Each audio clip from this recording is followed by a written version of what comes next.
As the 42-day COVID-19 induced lockdown comes to an end, hope for some businesses choking on rent arrears, loans and taxes is fading.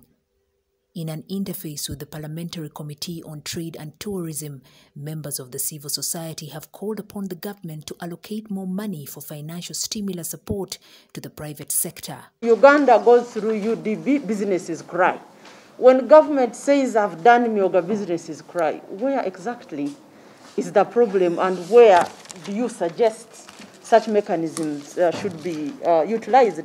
You are very emphatic on saying that SMEs need better modalities to be able to access this funding. Could you be very specific on what you recommend so that we see it as a way forward? Government needs to intervene in reviving the economy, and they are doing that, but a lot more needs to be done. The private sector, the MSMEs, need affordable credit, and we are aware that government has put in place a number of stimulus packages. The CSOs have decried unfavorable conditions which they say are imposed by Uganda Development Bank in extending stimulus credit to COVID-stressed businesses.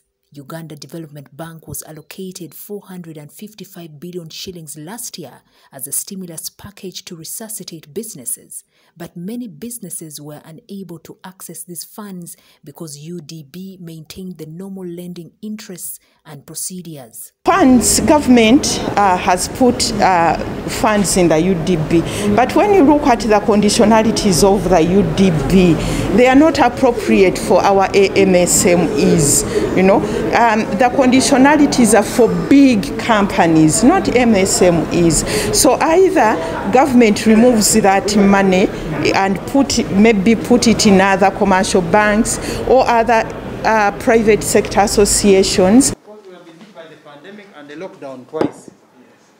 What is the possibility of Uganda going into recession?